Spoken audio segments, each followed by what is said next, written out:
Back now to Lisa Fletcher's report on two women who left Scientology, including a niece of the church's worldwide leader. Jenna Miscavige Hill, a niece of David Miscavige, Scientology's leader, and Astra Woodcraft, grew up in the church. But Astra's father, Lawrence, wanted out. He says he felt that wasn't an option. You'll be declared a suppressive person and then you'll never speak to your family again. Suppressive person, or SP, is church lingo for someone who is anti-Scientology, or in their terms, seeks to suppress any betterment activity or group. Tom Cruise referenced SPs in that leaked Scientology video. So, like, have you met an SP?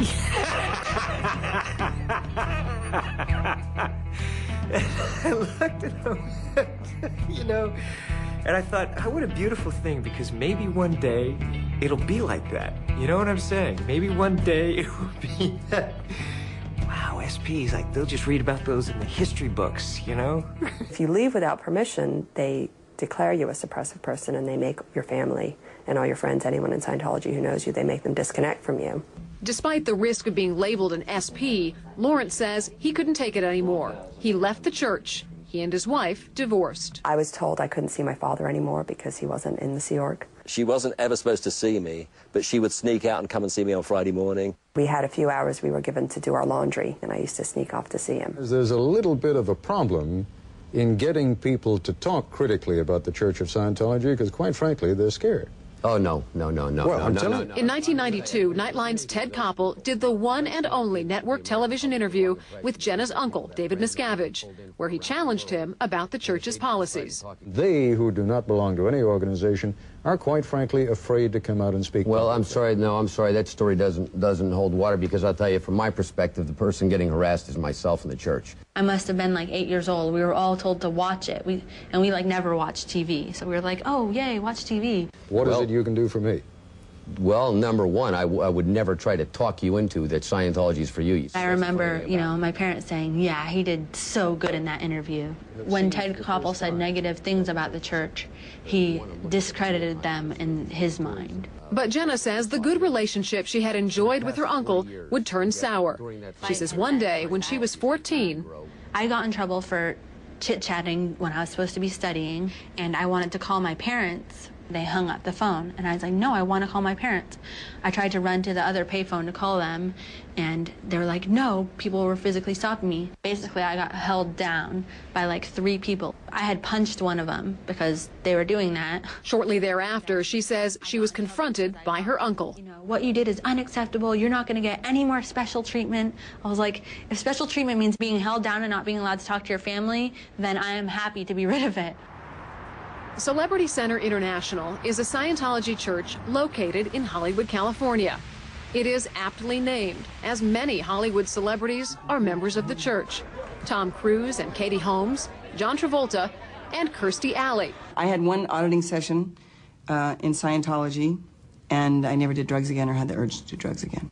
Auditing is a fundamental and common practice in Scientology. It's a kind of counseling session in which a person is asked a series of questions, negative feelings and thoughts are identified, and hopefully purged through the use of what's called an E-meter. You just basically hold 2 cans, and I think they measure electrical resistance.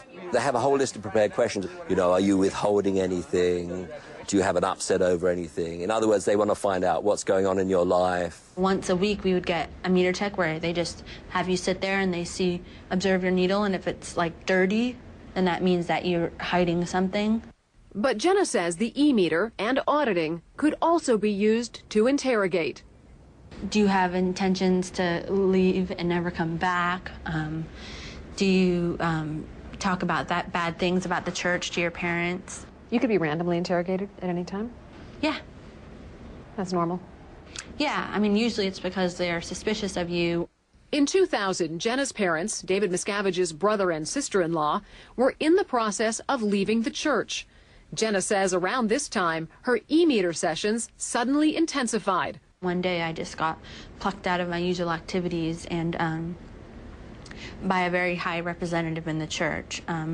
And I was interrogated on the E-meter, and I was put into like a grubby uniform, and I was made to clean the back stairwell or clean and re-stain the stalls in the bathroom, and then I would go back and get more interrogation.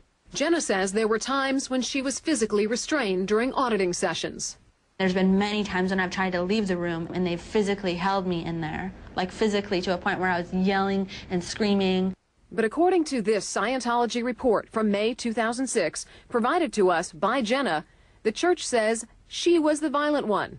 The report states she had a long history of verbally and physically accosting other staff members, neglecting duties, damaging church property, mayhem, mutiny, and turbulation.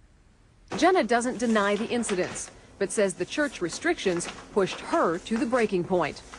When we come back, Jenna and Astra deciding to leave the Church of Scientology.